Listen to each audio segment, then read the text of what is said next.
Cauti by Madison, Goretti, Marianne, Miche, and Abigail.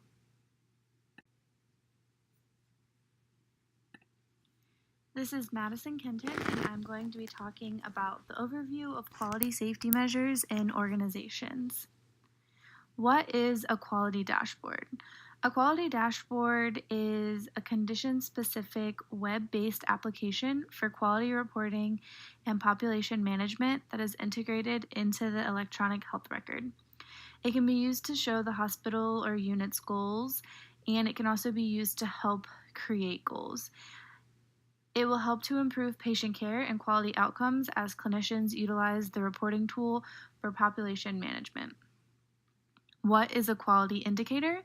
A quality indicator is evidence-based and can be used to identify variations in the quality of care provided. How is a dashboard used in nursing at the organizational level and at the unit level? At the unit level, it can be used to compare units, see why one unit's incidence of Cauti may be higher than another, and it can also be used to set goals and learn where a specific problem is occurring within the hospital. Additionally, at an organizational level, it can be used to assess the hospital as a whole and then compare one hospital to another. How is data collected? It's collected from data warehouses. This is Miche Scott, and I'm doing the individual indicator for the Cauti. Analyze the data for the quarter overall.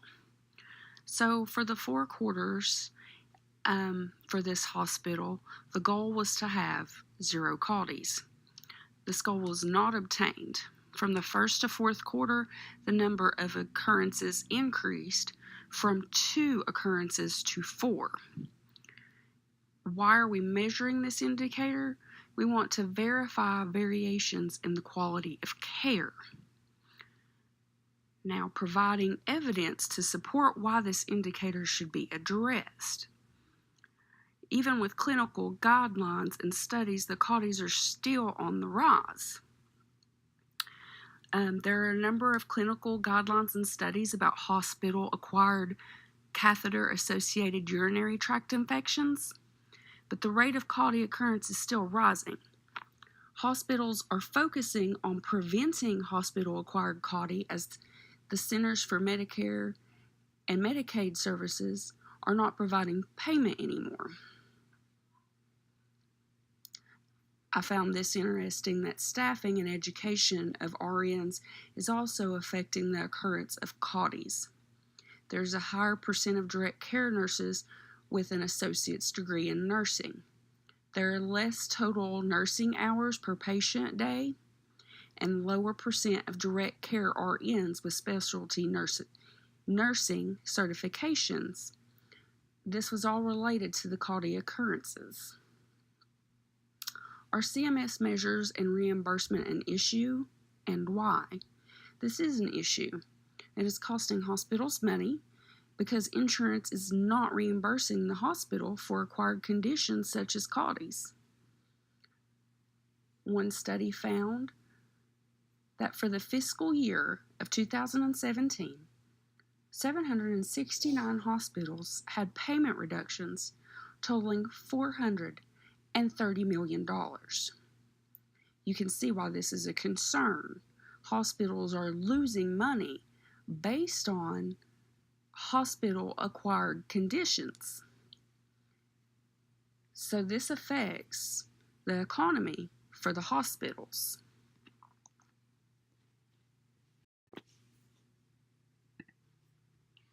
The slide that I will be discussing today is addressing the deficits.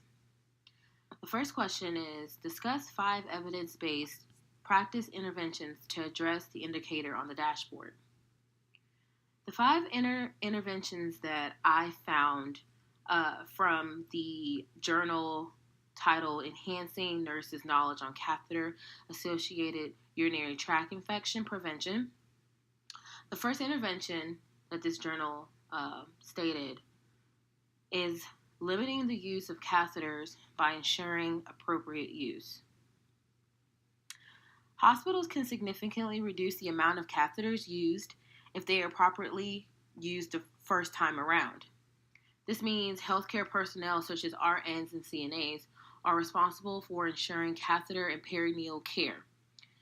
The measures can reduce the continuation of catheters in patients that did not need them initially, and as well as reduce the amount of time they are used for current patients. The second intervention is use aseptic technique when inserting and maintaining catheters. This is a very important step when providing catheter care. When performed properly, the risk for infections is reduced significantly, which in turn develops a better outcome for the patient and the hospital's Cauti rates. The third intervention is maintain a closed drainage system, unobstructed urine flow, and ensuring only trained persons insert catheters. This is also a key intervention to preventing infection. These are all portal entries for bacteria. However, if maintained properly, the risk of Cauti can decrease. The fourth intervention is strict adherence to hand hygiene and antimicrobial use. Hand hygiene and antimicrobial is an essential skill when providing catheter and peritoneal care. Hands can harbor and transmit bacteria from patient to patient. Hand hygiene should be used at all times to promote and secure patients and staff safety. The fifth intervention is limited use duration of catheters used in all patients, especially those with higher Cauti rates such as women, the elderly, and the immunocompromised. Catheters should only be used when absolutely necessary. Women are likely to develop Cauti due to their short urethra. Elderly and immunocompromised people are at risk for Cauti due to their disability to fight off infection and are more likely to die from infection. So the second question on this slide is how can each intervention address the performance measure? According to the dashboard, the actual goal for Cauti did not meet the target goals for each quarter. The interventions mentioned above could address the performance measure by developing a purpose, patient goals, and the use of data to determine the effectiveness and efficiency of each intervention. The outcome and process of each intervention will be able to determine if changes are needed or if the intervention was effective.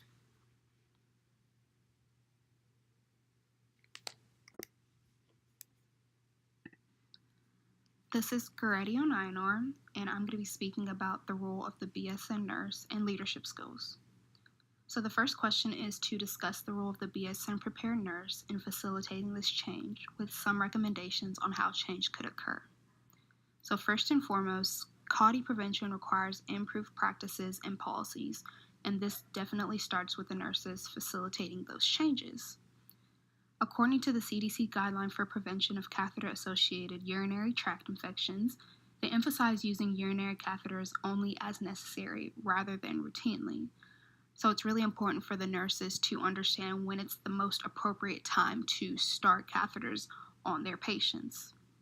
Also, according to the CDC guideline, an indwelling urinary catheter should not be used for incontinence or to obtain urine for testing or culture in patients who are able to voluntarily void. Appropriate indications for an indwelling catheter include acute urinary retention or bladder outlet obstruction, a measurement for urinary output in critically ill patients, perioperative use for selected procedures such as a urologic surgery, open sacral or perineal wounds in incontinent patients, patients requiring prolonged immobilization, or improved comfort for end-of-life care. Nurses should make sure that appropriate catheter use, proper techniques for urinary catheter insertion, proper techniques for catheter maintenance, quality improvement programs, administrative infrastructure, and surveillance are being followed to decrease the prevalence of Cauti. Proper technique is definitely a make or break in patients developing Cauti, so it's very, very, very important that nurses follow those proper techniques. Also, developing catheter restriction protocols to outline appropriate catheter use is an effective Cauti reduction strategy. Such protocols can serve as a reminder for healthcare providers, suggest alternatives to catheter use, and generate accountability for each catheter placed. Healthcare workers who handle catheters should also be trained on techniques and procedure for urinary catheter insertion, maintenance, and removal, and should receive education about Cauti overall. Related complications and alternatives to indwelling catheters are also something that nurses should work on. So basically, if all these recommendations are strictly followed, there's a good chance that Cauti prevalence in healthcare settings would decrease, or at least that is the hope. The next question is to include the role of the RN in monitoring the impact of change and how information technology could be used for data collection.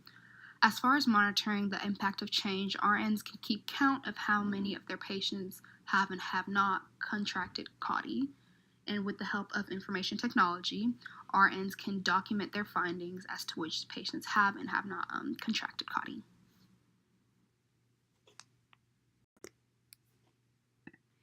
This is Abigail Smith doing the slide Informatics and Nursing. There are 4 questions on the slide, and the first one, it discusses the role of informatics and the implication in patient care and outcome. I think one of the biggest implication in patient care and outcomes is that the informatics has helped identify is by documenting. Documenting the Cautis related incidents is definitely a primary way informatics has helped.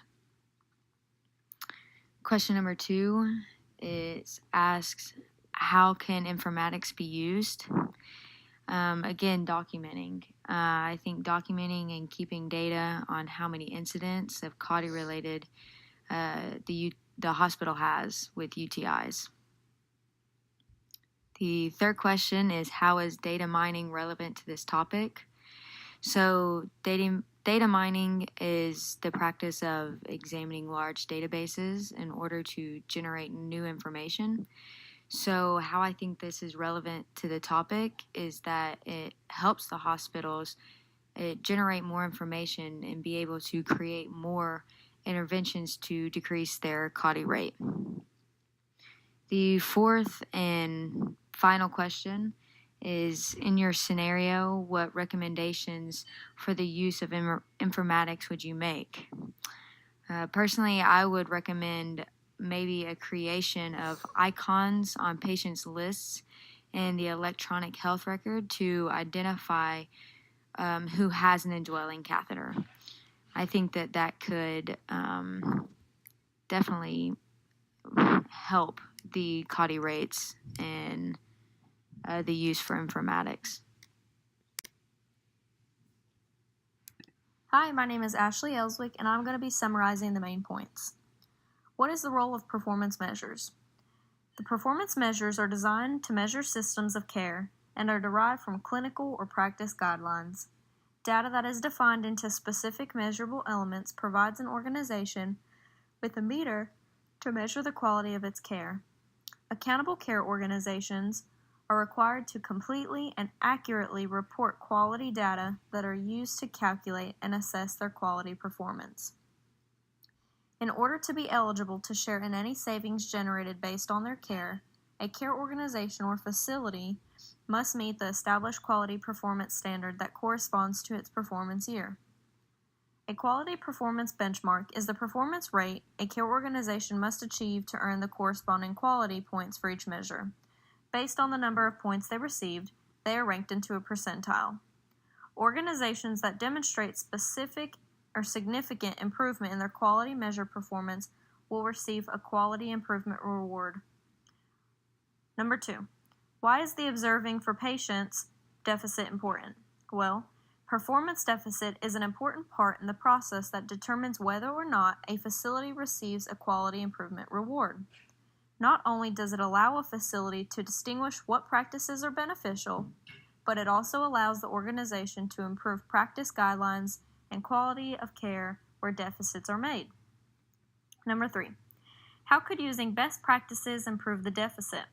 Well, using best practices could aid in reducing the occurrences of poor practice or complications related to poor practice guidelines. When practice guidelines are monitored or set into place, they can be altered to improve practices or care when deficits are increasing. Best practices are the implementation of the evidence-based practice collected from prior experiences. Number 4. What is the financial implication for hospitals? Well, the implication for hospitals with performance measures is that if they score poorly on their quality performance rating, they won't make any money. These points are based off practice guidelines and how successful they are when implemented. As mentioned above in the role of performance measures, these savings are generated based on their care and based on the organization and if they meet the established quality performance standards that correspond to the performance year. So the financial implication is pretty much based on their quality of treatment to the patients. Thank you.